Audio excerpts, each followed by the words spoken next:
All right, folks. Welcome in here to the latest edition of the Last Word on Sports Media podcast. I am merely the somewhat capable host, TJ Reeves. And look who's back with me here on this edition as we do it live on social media and on YouTube. Hello to the Mike Gill of the Sports Bash in Atlantic City, weekday afternoons on the ESPN radio affiliate.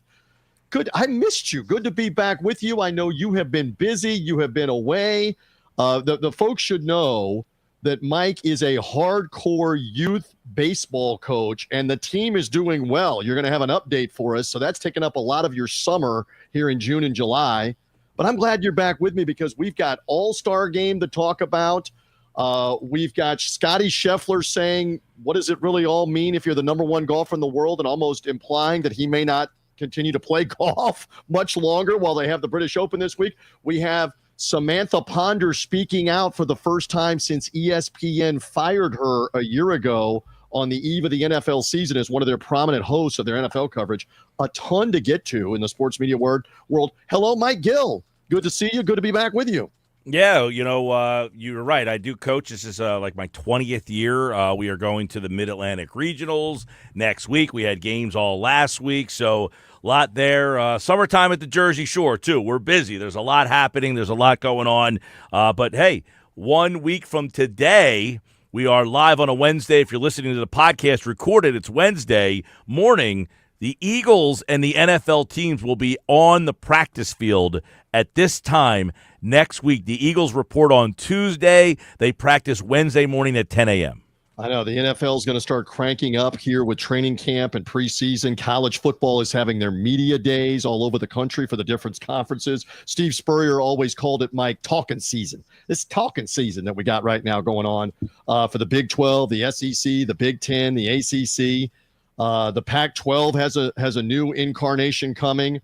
All the college football everywhere will be here before we know it. So that's all revving up. Football, though, still probably about a month away from the preseason games and then eventually the college football games that start at the end of August. We're in a little bit of a lull. We understand that, but listen, there's no shortage of sports media topics. Shake up for Fox Sports and Fox Sports 1's programming lineup.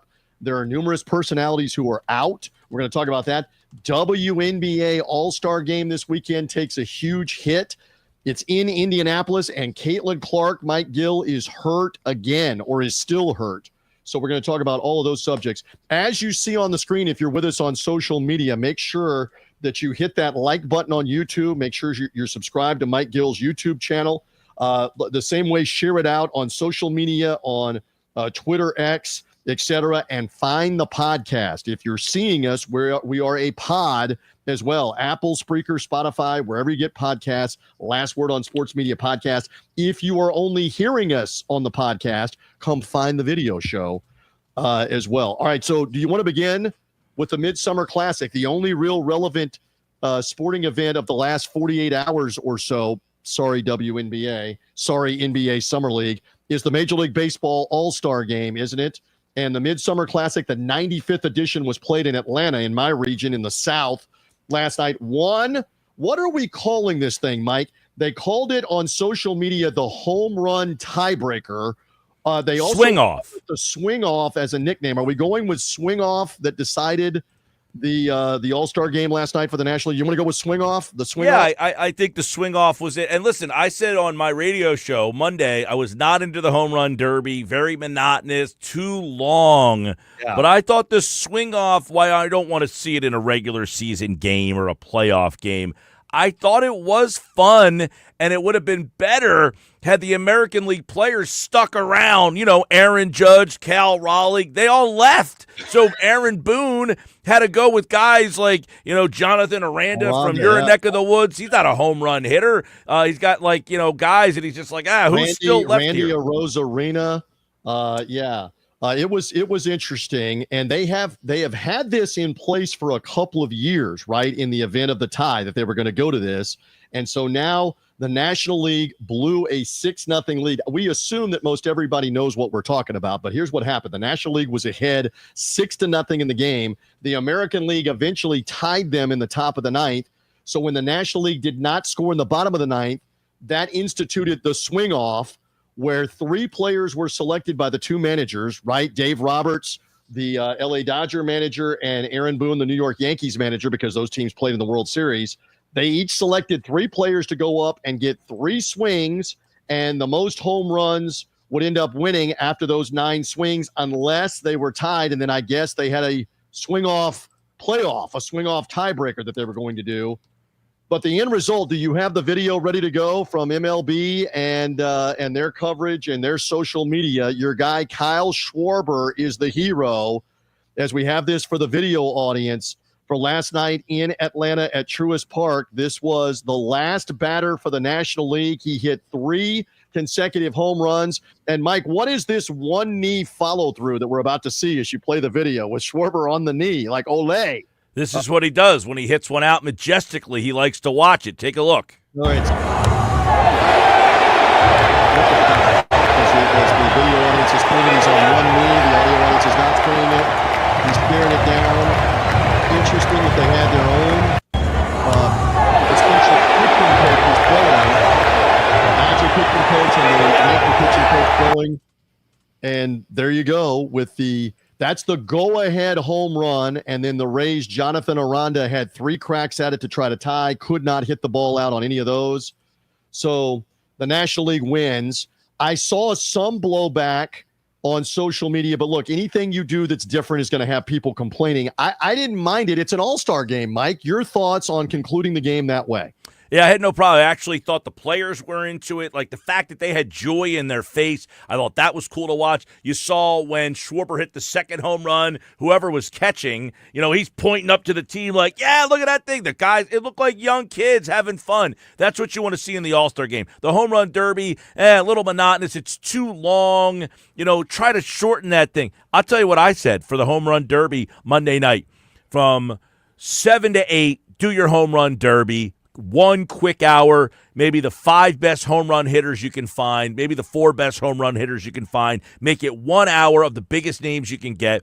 Then after that, I'd love to see them play banana ball for 2 hours. Have the Major League Baseball All-Stars play the Savannah Bananas in a banana ball game. You know why? Because if baseball was smart, they would say they got a marketing tool that we need to catch on to. Yes. Let's invite them into All-Star Weekend and play banana ball rules from 8 to 10 and see how many people watch that. You're on to something. I love that. And again, I have to confess, I've sworn off the home run derby long ago. Even though Junior Caminero of the Tampa Bay Rays as the infielder was involved, I still wasn't interested to watch. I know that certain fans of certain teams will watch. It got around what, Mike, in the ratings? 5.5 million people to watch because there's nothing else on, and it's default on ESPN. ESPN gets 1 million people in primetime for practically any event that they show. So you start with that. I didn't watch a single second of the home run derby. It doesn't interest me anymore. But you bring up a great idea of how to expand upon it. I mean, after watching for 30 years, guys pound 15, 18 home runs in a session, I don't have to see it anymore. There's not the ooh-ah, the novelty is worn off. So I kind of like your idea that maybe they need to embrace this a little more. I don't know that MLB wants to embrace the Savannah Bananas much more because they're competition right now. Well, guess what? You sometimes need to join the competition and say, hey, we love what you're doing. Let's play banana ball. Let's have a game. Now, will the guy with the stilts have to play for the Bananas against the Sure. The guy he's in the game. Yeah, you got the different gimmicks that they have. I like the golden at bat, the fan catches the ball, you're out, all that stuff. It's a 2-hour time game, so from 8 to 10, you get the home run derby from 7 to 8. From 8 to 10, you got banana ball or, whatever, you can have the bananas, the party animals and the fire, whatever the firemen, whatever they're called, right, have the best players from those 3 teams form one team to play the MLB All-Stars. Interesting. And, you play a 2-hour banana ball game. Interesting. All right, so the couple of the technological things that I love, and they've gone to this in recent years where they have the pitcher and the catcher mic'd up and even fielders mic'd up as well. I don't know. I didn't see if they had a batter at any point mic'd up while at bat at the plate, but they may have. But in the bottom of the first inning, you had Tarek Skubla, the outstanding, I think I have the name right, left-handed pitcher for the Tigers. Not many people nationwide know him. He's more of a Tiger folk hero right now as a left-hander. They had him mic'd up Mike Gill. They had the catcher Cal Raleigh mic'd up. And so they were going through with Joe Davis and John Smoltz talking to them. What about this pitch sequence here? What are you looking to do here? And Skula would tell him, I'm going to try to get him with a change right here. Try to use the change up. And then he would throw the change up and it was down. He's like, he didn't go for it. And then he's asking Cal Raleigh, Mike Gill, he's like, do you want the curve here? And Raleigh says yes. And Smoltz goes, this is great. We got two-way communication where they don't have to give the sign. He just said, you want the curve here? And he says yes. On that. And then we even got the F-bomb when Shohei Ohtani singled into center field. Skubla let the OF go, and he didn't mean outfield for that. So it was cool. Different players being interviewed during the game while the game's going on about what they're doing. I like some of those technological advances. Again, the baseball all-star game is probably the most realistic all-star game that's left. For God's sake, the NFL's done away with the Pro Bowl. They've gone to a flag football game. The NHL, nobody understands the format anymore of what that is. The NBA, no one plays defense. No one gets in anybody's way. So baseball, at least they're trying to get people out, strike people out. Mike, do you not agree? It's the most realistic of the 4 all-star games. And easily. I like how they're doing the technological stuff with it. Follow up on that. Easily, yeah. I mean, this has always been the thing. I actually liked when it counted. I thought that made it like something. Like that gave them something that the others didn't have. There was a realism behind the game. They got rid of it counting. I know some people didn't like it. The one year the Cardinals went to the World Series, they had 87 wins. They had the home field advantage. Guess what? I thought it was cool when they had something count like that. This year, I think a lot of people went up in arms when Mizorowski got named to the team. Here's a guy with 5 big league appearances. 5. Right. And he got named to the All-Star team. At that point, you're saying this is nothing but a marketing tool now. So if it's a marketing tool, you got to, find the guys like Mizorowski, social media. When he pitched last night, I'm sure everyone was kind of intrigued. He comes out, his first pitch is 102 miles an hour. You're like, whoa, right? Then he throws another one at 102 miles an hour. It's a fun game, but it's definitely still the most realistic game. You got a guy throwing 102 miles an hour trying to get you out. In basketball, you don't got guys playing defense to the top level. No.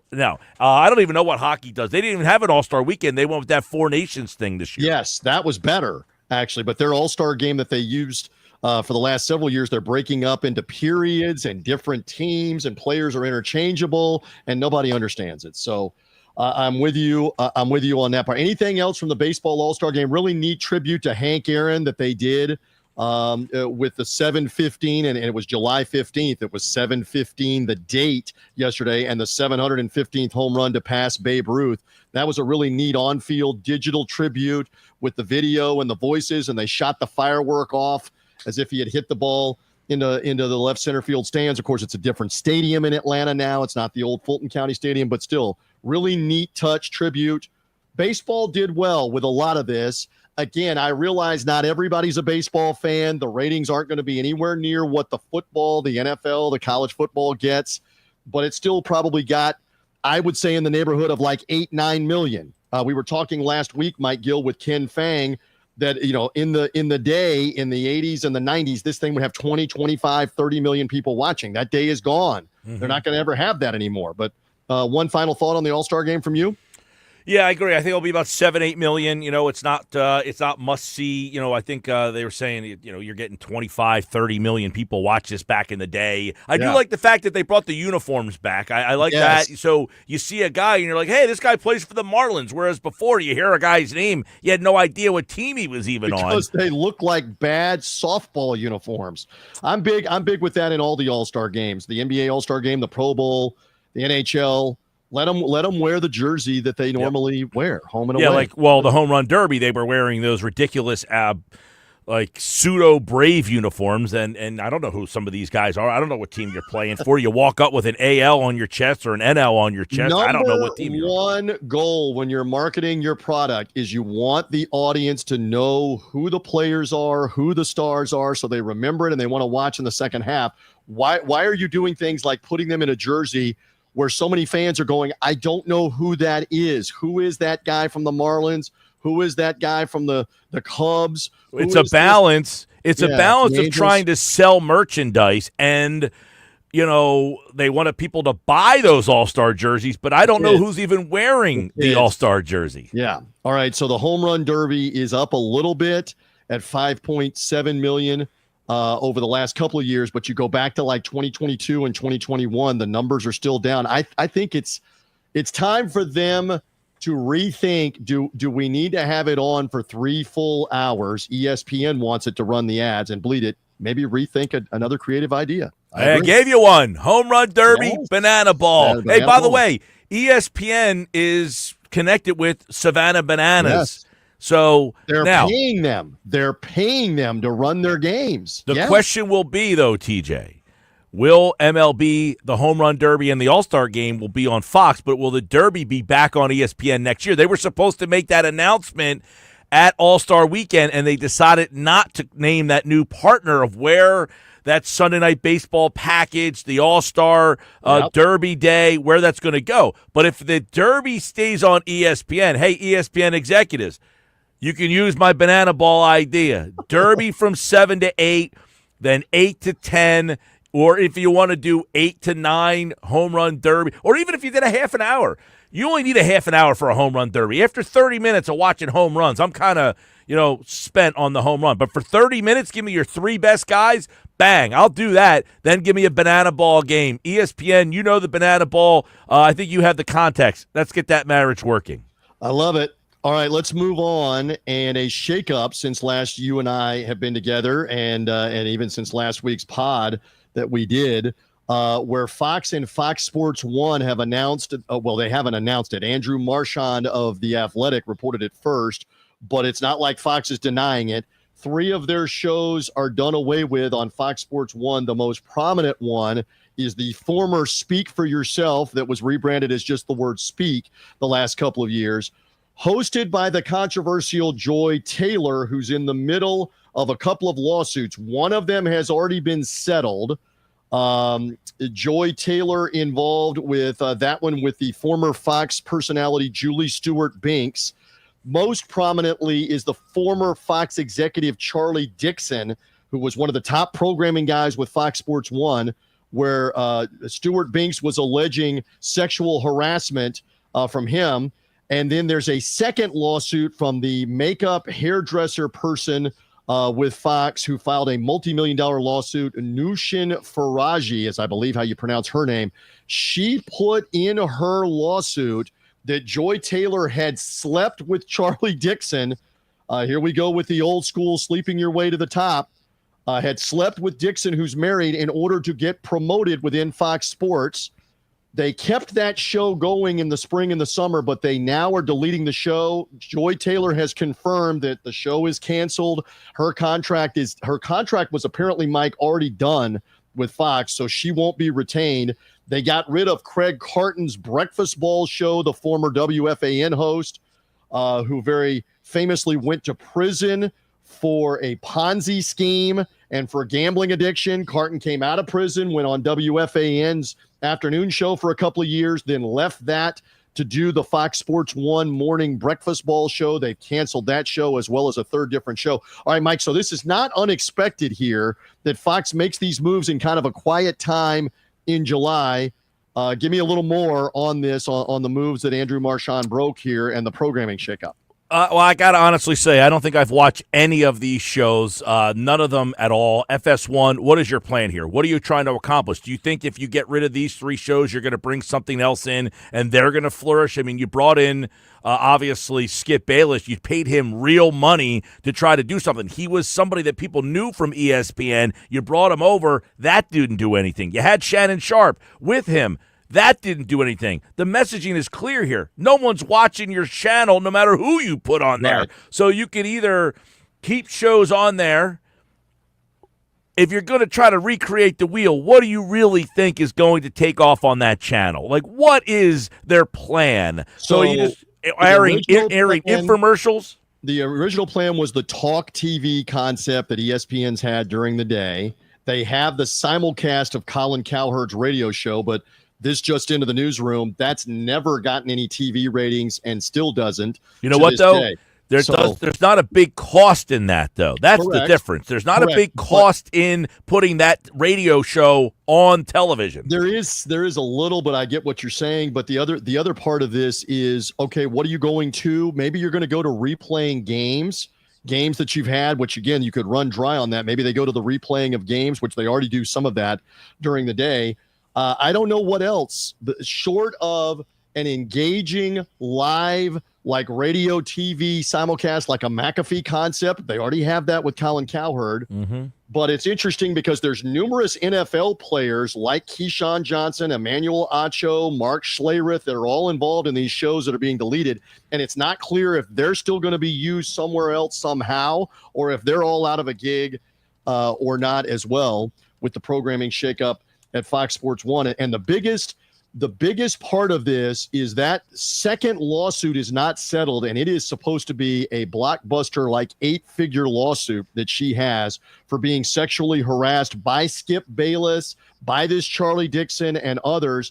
And she alleged, this is Faraji in her lawsuit, that Joy Taylor, and she's named in the lawsuit, Joy Taylor was trying to shut down her lawsuit and telling her just to deal with it, blah, blah, blah. And that's why she outed Joy Taylor in the lawsuit, that this is what she did to get advanced at their network. So, and we should mention too, this always gets brought up, Joy Taylor is the sister of Jason Taylor, the Hall of Fame football player. And there are many who have believed that she has risen faster and more prominently because of that connection and being a good-looking female. And we'll see if she ends up anywhere else with what is clearly a black mark here on this whole situation. Anything else? Anything on that, or anything else on that we didn't cover, or shall we move on to more topics? Well, and keep in mind, other guys that got let go, too, were Emmanuel Acho, LaShawn McCoy, Keyshawn Johnson. Keyshawn Johnson, another guy who came from ESPN. So this whole, this is like in the wrestling world where somebody works for WWE, and then the smaller promotion tries to grab them, and you're like, hey, no one's watching this guy. But in Keyshawn's case, he had been fired by ESPN. He had been let go in one of their this layoff happens things, a and they lot. brought him in. Right, exactly. But the point is, sometimes the brand and the promotion is bigger than the talent. There are very few talents that transcend enough that if they go from ESPN to Fox, FS1, mind you, that anyone's going to care about and leave for. To your point, like Pat McAfee carved out a middle-of-the-day thing that got ESPN's attention, and they essentially bought his show, the production of his show. Dan Patrick has carved it out, and he's also got his own TV arm and radio arm to it. So there have been examples of people carving it out, but you're right. FS1. Yes, but I'm talking about just grabbing talent and putting them on a new show and trying to say, hey, here's a new show. I think what FS1 should do next is the McAfee model. Maybe get the Levitard show and try to put that on, something that you don't have to pay a lot of, production to. They do the production, and you're just buying the show and putting it on there. Levitard's a show that would be available, I guess. I don't know where they are now. They have the DraftKings. It's on the Meadowlark Media arm, their own arm. They're but Skippers left that whole thing, so who knows where that is. Even if they are with the Meadowlark, you can go to Meadowlark and say, hey, we want to buy that show and put it on here from 10 to whatever time they're on. Is there a morning show that would make sense that they could put something on at 6 o'clock in the morning? The way the times of these shows, the Breakfast Ball, you really think you're going to call a show Breakfast Ball and anybody's going to give that a real chance? I mean, I feel terrible for Danny Parkins is a talented kid who leaves whatever he's doing to go to that show. But come on, that show's a failure right from the start when they call it Breakfast Ball. There you go on those topics. Again, we're doing this live on social media. TJ Reeves, Mike Gill, The Last Word on Sports media show and podcast. If you're in podcast form, come find the video. If you're seeing us on video, you can take us in your AirPods, your earbuds, your Bluetooth on podcast on Apple, Spreaker, Spotify. Just look up LWOS Media, Last Word on Sports Media Podcast, to find out more. Next up, the WNBA. Speaking of All-Star games, they will have their All-Star game this weekend, and they were primed and hoping for this to be basically a massive Caitlin Clark event in Indianapolis. The problem is Clark has been injured throughout the first half of the WNBA season. She's missed time, Mike, over and over again. She's only recently come back from the latest injury. It was originally a thigh injury. It's now morphed into a groin injury. No fun. She had missed 5 games, which in the WNBA world's a lot. They only play a 40-game season. She had come back in the last couple of games, and then at the tail end of the game last night, while the baseball All-Star game was going on Tuesday night, Caitlin Clark in the game with the Connecticut Sun, playing for Indiana, injured her groin again. You could see during the game they were trying to work on her groin. They had her seated on a heated seat on the bench. ESPN was showing this. We're showing the clip now to the video audience that right at the end of the game, they basically put the game away in the final minute. She re-aggravates the groin muscle, passing the ball right there for the layup. You'll see her come down the court on the replay that we're showing here, courtesy of ESPN. And she is clearly in pain, goes to the basket stanchion, puts her head on the basket stanchion like I just aggravated it again. And she knows the ramification is more than likely not going to be able to participate in the All-Star weekend. She's almost in tears on the video we're showing for the podcast audience. But again, they had a heated seat for her on the bench. They knew she was not feeling well, not doing well. And we're watching the replay, Mike, where right there she kind of plants and makes the pass and re-aggravates the injury. And I don't think it's overstating it. This is disastrous for the WNBA. I know they got other star players, but this is the meal ticket. They're in Indianapolis. This was going to be a weekend where they were going to have millions and millions of extra eyeballs, and now it doesn't look like she can participate this weekend. I'm saying that, but go ahead. Your thoughts. Yeah, and last year, if you remember, this got like 4 million views last, 3.5 or 4 million, the WNBA All-Star game, but they had that whole dynamic where she didn't make the Olympic team, and then she played against the Olympic team, and that like brought this huge audience. So with her not being there at all, potentially, we'll see. And you know, listen, would they have realistically, because they have it Saturday night on ABC, would they have realistically gotten to 4 or 5 million people Saturday night on ABC? Possibly. That's a good question. I don't know that her playing. With her playing, maybe, but last year I think that whole thing with her not making the Olympic team and playing against the Olympic team added some definite, like, hey, you didn't name her to the Olympic team. She should have been on the Olympic team. Now she's going to play against them and show them that she belonged. I don't know that you have that element as much as you did last year. She was going to participate in the three-point shootout. And again, if you watch the games, and I was watching some of this while the All-Star game was going on, half of that arena in Connecticut was cheering for Indiana and specifically her. Anything she did, any basket they made, half the crowd's cheering and up on their feet. She is a transcendent player for that league. I know there are other talented players like Asia Wilson of the Las Vegas Aces who's won championships. Sabrina Ionescu in the New York Liberty won the title last year. There are other tremendous players in the league. She is a level above them, and let's see what happens with the All-Star game. You feel for her because she's trying to play through injury, obviously, and now she's re-injured again. And I wonder if it calls into question, their season is going to wrap up in about 6 weeks. How much more is she going to miss with this groin injury? That's a tough one. The meal ticket. Yeah, it's not definitely. Listen, I was listening to a podcast recently. I got to try to remember.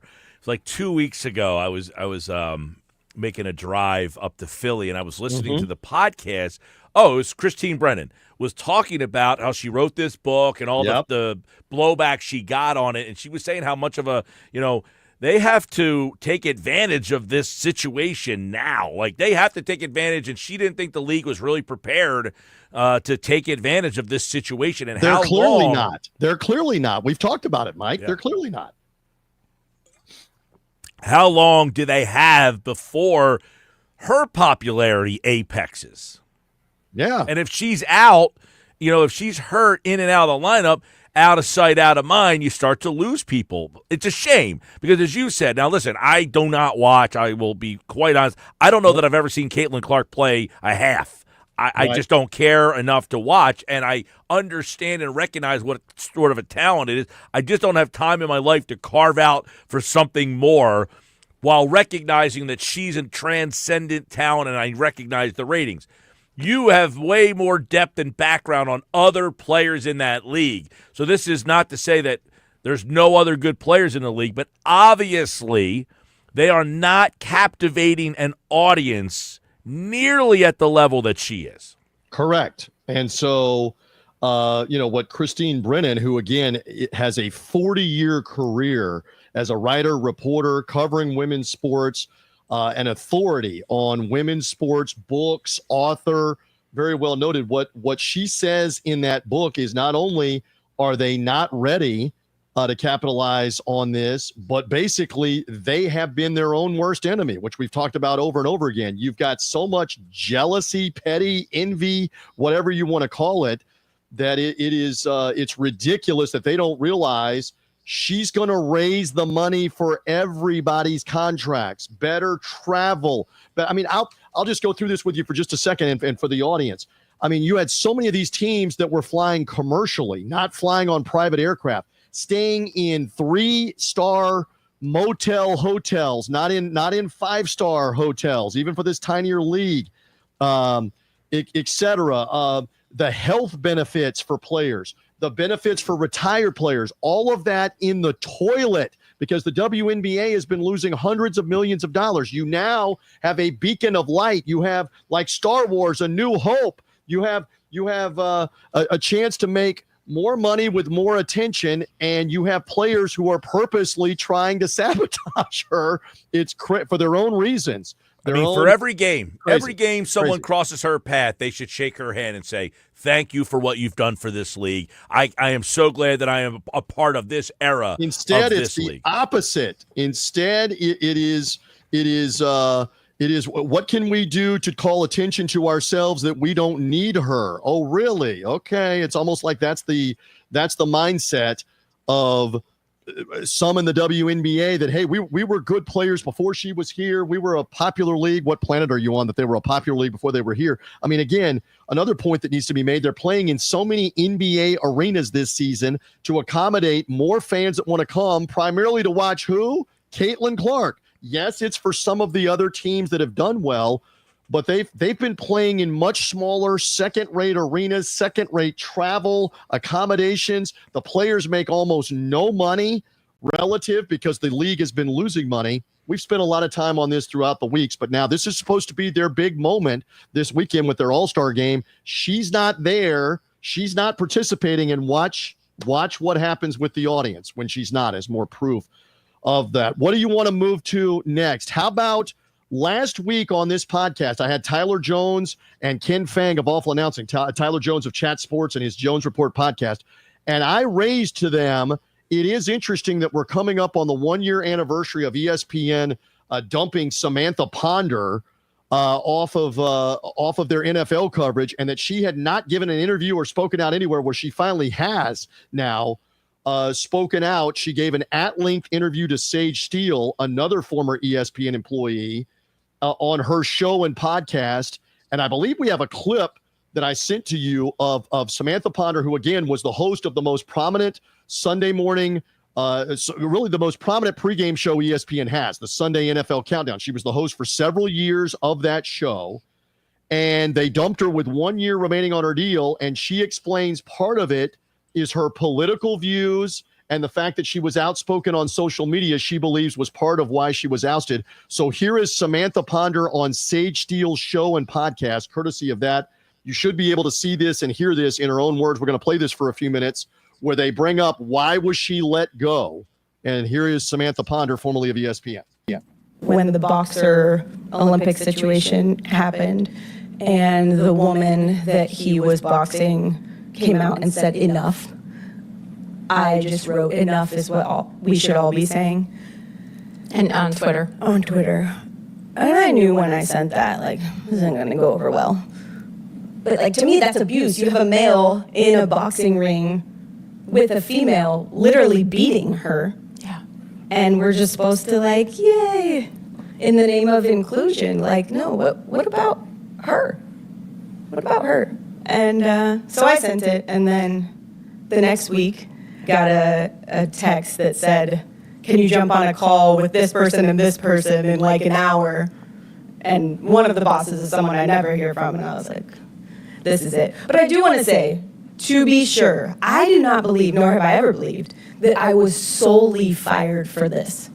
I think the model of my career at that point, of only working Sundays in the fall on Countdown, was not what ESPN wanted, and they felt like they were paying me too much money to do just one thing. And I had turned down opportunities in the past to work more and do more because of the season of life I'm in. Like, I got 3 little kids, and I'm not giving up that time with them for any opportunity. So I had been really clear on my boundaries with work. So I really don't think me losing my job was solely because of that, but the timing of it almost certainly was. And I was told after the fact, privately that most people at the top of the company did agree with me on this issue, but that there is The trans issue. Yes, but that there is a loud activist group at Disney, and they were not happy with me. Very interesting. What are your takes on that? Well, I think the way that she explained it is accurate, which, the timing of it makes it look like this is the reason. But I think ultimately she did acknowledge, and I think she's right, ESPN gets to a point where they don't want to pay someone to do one thing. They want you to be on multiple platforms doing multiple things. The person who replaced her, Mike Greenberg, Get Up. He was doing the radio show. He does the NFL draft. He was doing the NBA.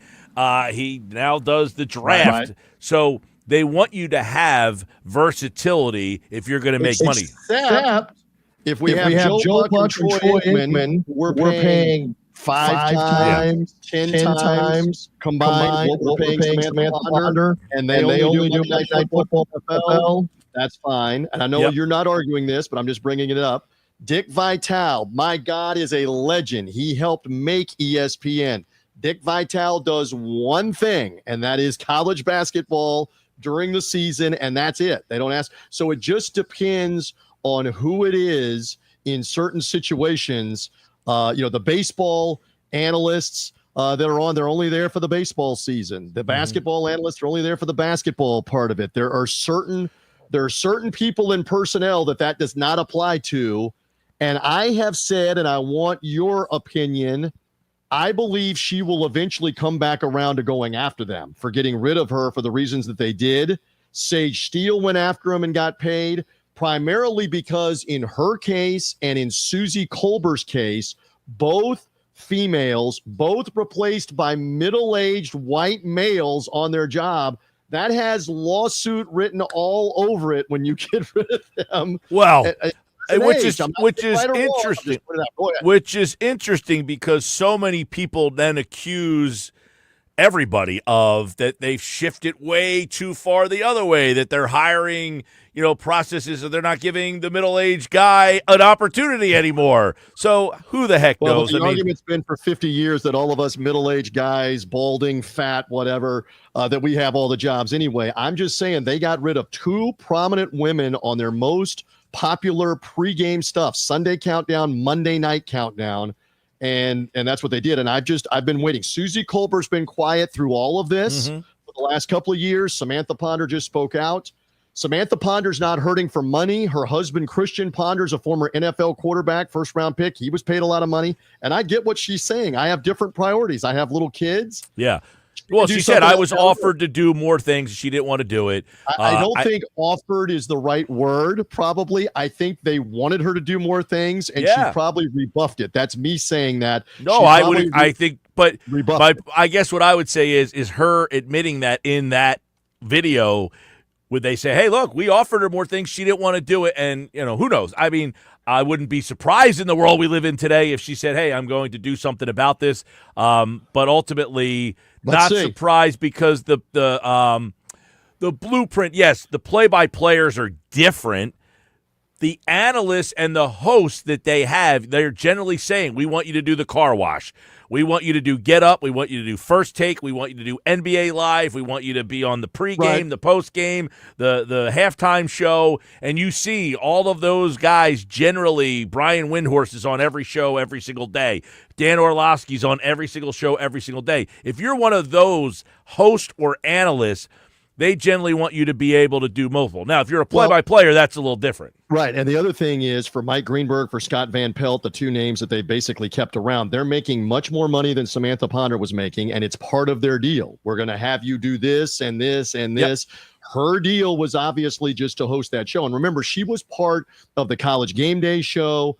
And I believe was doing Sports Center at one point also, and then they morphed it into the NFL opportunity. They actually got rid of Chris Berman off of the NFL Countdown show and put Samantha Ponder into that role eventually to host the pregame NFL coverage. So let's see if we hear more from her down the road and whatever whatever she chooses to do. All right, few minutes left because Mike's getting ready as we do this live to do his own Sports Bash show later on in the day. He'll talk much more about Kyle Schwarber and the swing-off wins. Again, if you're seeing us live on social media, Mike's YouTube page, thank you for finding us. Hit the like button. Make sure you're subscribed. Share it out as well. Podcast audience, come find us on social media. He's at Mike Gill Show. I'm at Buck Sideline Guy, BUC. Buck Sideline Guy for the Tampa Bay Buccaneers on social media, and Mike's YouTube page is the Mike Gill Show YouTube page as well. What else here? You flashed up the Wimbledon numbers are out for the finals this weekend. There was an American female in the Saturday women's final. What did the numbers end up being from this weekend with ESPN going all out, ESPN, Disney, ABC, and showing the tennis major this weekend?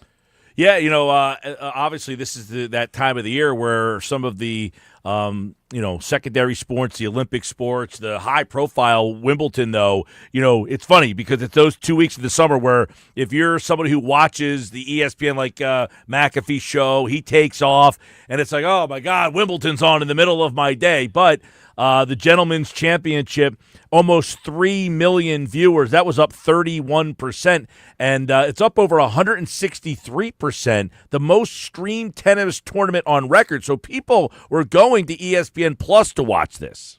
Yeah, they were streaming it, sure. Again, that number is kind of okay. ESPN by default usually has about 1 million people watching any live event.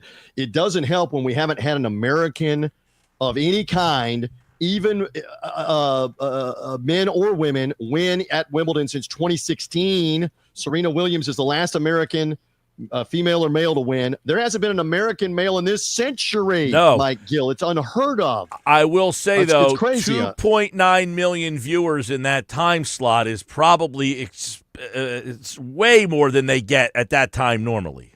Well, it depends on what else you would be running during that time. But, yeah, in the summer, I would agree with that. It's tennis, and Jannik Sinner against Novak Djokovic, or Sinner against Carlos Alcaraz isn't going to resonate the same way that Andre Agassi and Pete Sampras and Jim Courier did in the 1990s. Andy Roddick also with the American audience, much less McEnroe, Borg, Connors, that whole golden era of the late 70s and into the 80s of tennis the same way. A couple of more things. The Open Championship, they don't like it being called the British Open, but it is the British Open. The fourth and final golf major on the men's tour will be held at Royal Portrush in Northern Ireland early morning for the next few mornings on NBC, the Golf Channel, and the Peacock app, etc. We look forward to seeing what's going to happen. Is Scotty Scheffler going to win this? Scheffler's already won the Masters. Scheffler's already won the PGA Championship. Rory McIlroy won the Masters earlier this year. He is from Northern Ireland. Is it going to be him? Is it going to be somebody else? I thought this was interesting from a sports media standpoint, Mike, if you have it, from Scotty Scheffler. He gave his midweek press conference and was really honest about priorities and about golf and whether being the number one player in the world or the greatest golfer is the most important thing. I found this fascinating. A lot of people have jumped all over him. I wanted to play the comments here, and I wanted your take, and I want to give a take, too, on Scheffler sounding off. So this is midweek at the Open Championship press conference from the world's number one, Scotty Scheffler, where he's very open and honest about priorities here when he was asked about being number one in the world in major championships. It's great to win tournaments. It's a lot of fun. Sometimes the feeling of winning only lasts a few seconds, and, the show goes on, and that's just how it is. Scotty Scheffler got really existential near the end of his press conference today, and his answers to the last few questions were some of the most interesting stuff I've ever heard from a professional athlete talking about success. There's a lot of people that make it to what they thought was going to fulfill them in life, and then you get there and all of a sudden you get to number one in the world, and then they're like, what's the point? We've heard other guys that reach a high level of success struggle all right, so with that's this, what happens when you get to the top of the mountain. All right, so that's Dylan Dryther, by the way, of golf.com, giving his thoughts, and he's playing the Scotty Scheffler press conference.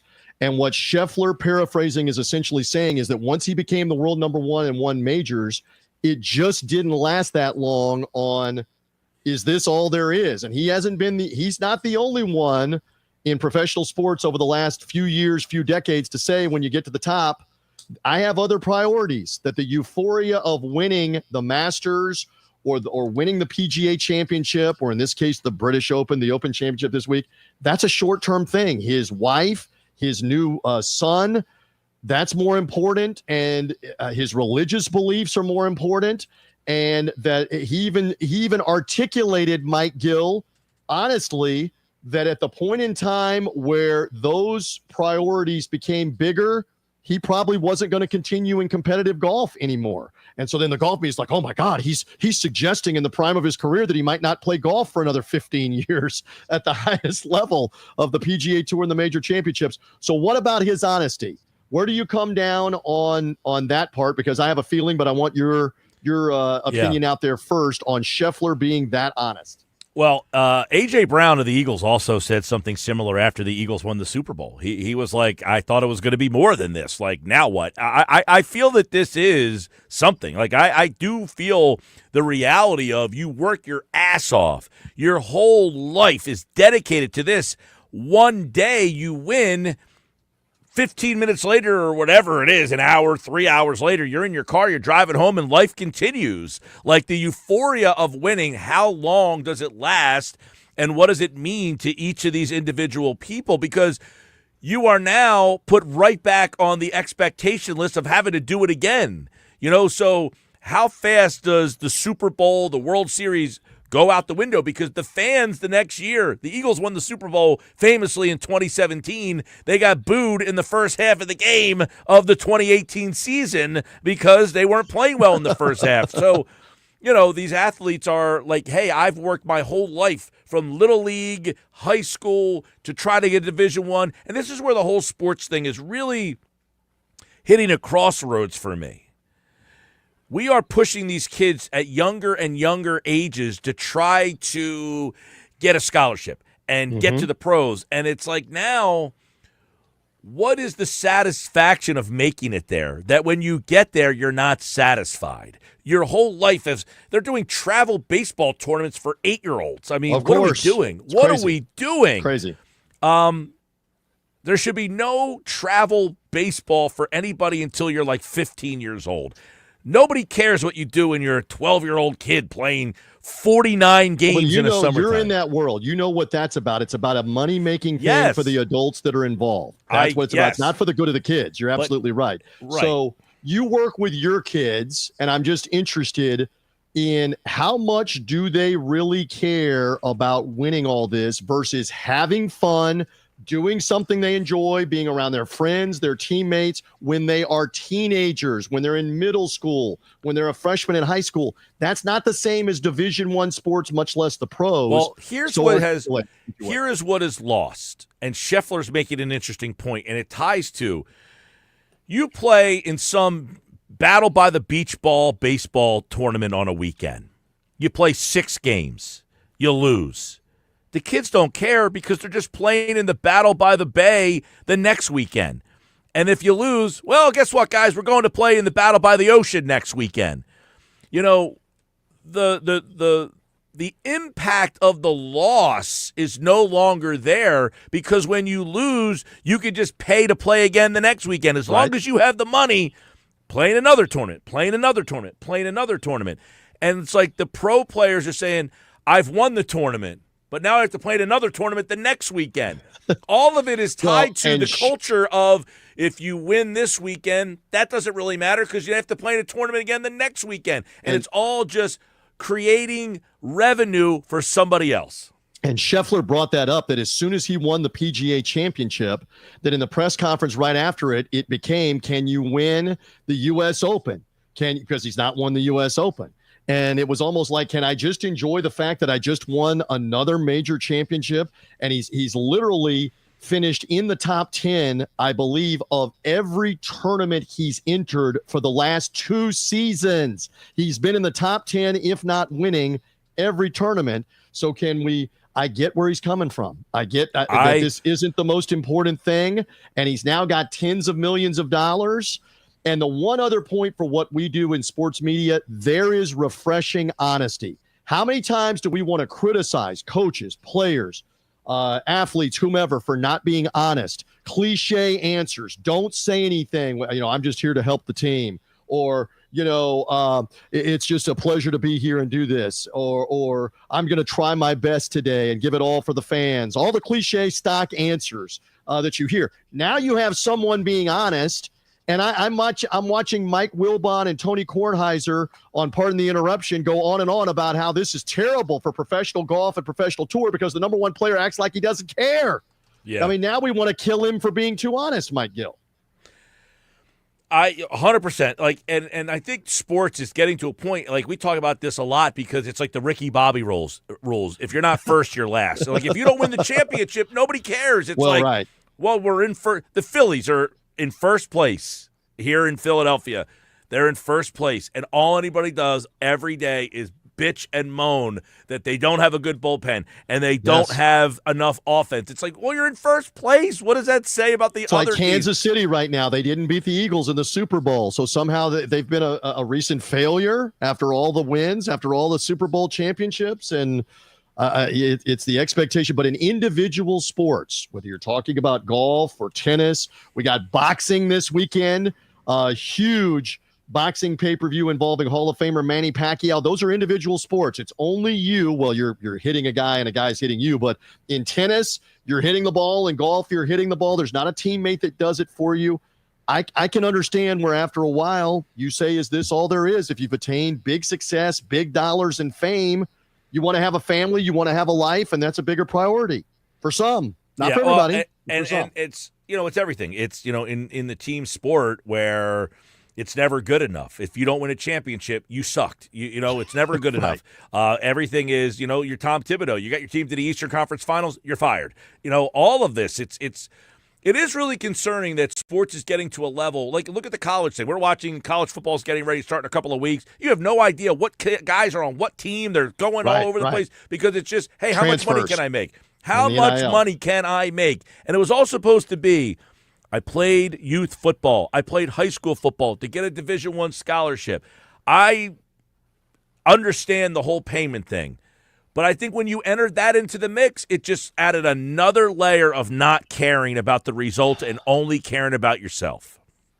But Scheffler, again, is a family guy. Those images of his little toddler son sitting in the scoring area after he had won the PGA championship with him.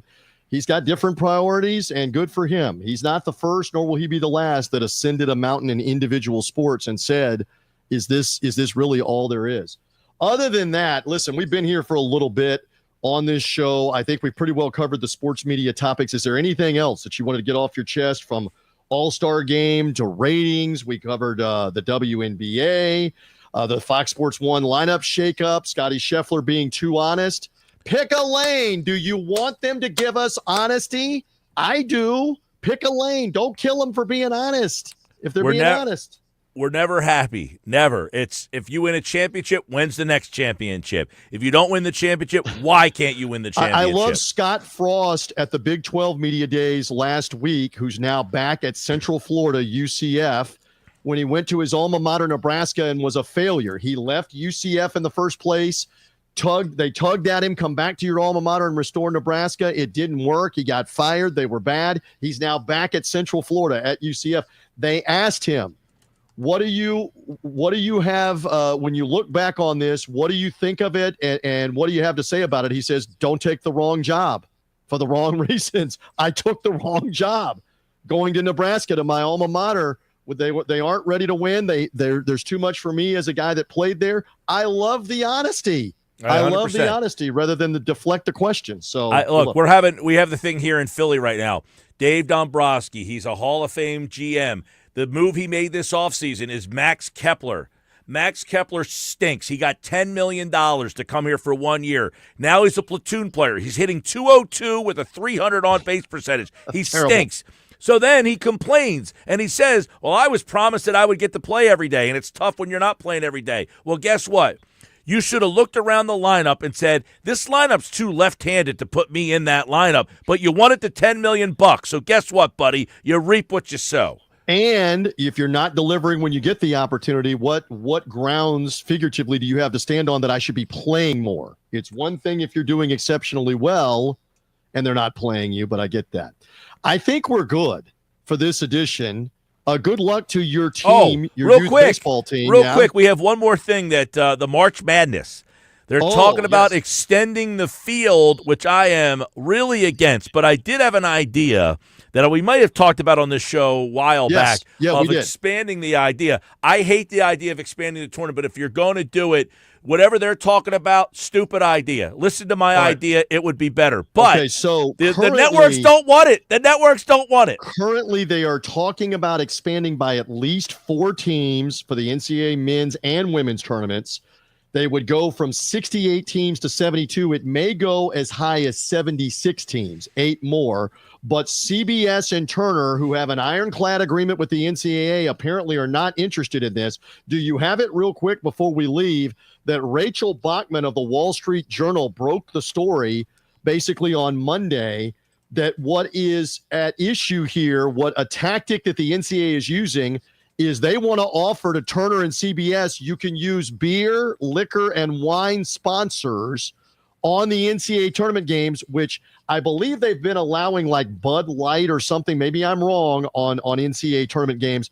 But Rachel Bachman reported that the NCAA is basically giving a green light to CBS and Turner that if you add more games to the NCAA tournament, more teams will let you have a Jim Beam advertisement or some a sub Robert Diaby or whatever Mondavi. Well, I can tell you ad on the basketball that beer and liquor sponsors may be the key to tournament expansion before it's over with, Mike Gill. I can tell you, we carry the Westwood One radio feed, and they do a great job. But one of the problems is you can't sell it to gambling apps. You can't sell beer, wine, liquor. You can't put those commercials in the game. And right now, in any media space, who's the advertisers? It's gambling apps. It's beer. It's wine. It's liquor. It's sad. It's sad. It's sad. It's sad. But it's a vice that they're trying to sell. Now, if you are CBS and Turner, are you that moved by the fact that you can add liquor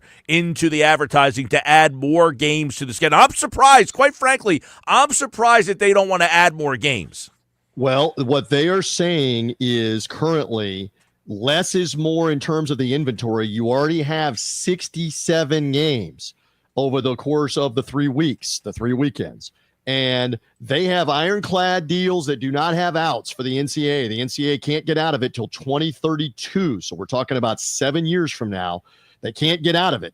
So this is the offer that's out there. If we allow you to make several $100 million with booze, Mike Gill, would you give us more games for the NCAA tournament? The answer is not no yet. It's not no. Let's stay tuned as the summer progresses here, because they've got to make a decision coming up here in about the next 30 days or so on would they expand for the 2026 tournaments. And again, it would be the men's tournament and the women's tournament. They would expand both of them. Much bigger deal for the men. But stay tuned. Booze could be the reason, Mike Gill. I think that's a good way to end on the pod. Anything else? I'm sure there's plenty, but we've been here plenty long. And you got the Sports Bash coming up weekday afternoons, 2 to 6 Eastern time on Atlantic City's ESPN radio affiliate, 97.3 ESPN. Follow him at Mike Gill Show. Follow me at Buck Sideline Guy. Thank you for finding us on the social media and YouTube version, and also on podcast as well, Apple, Spreaker, Spotify. It is the last word on sports, media, show, and podcast.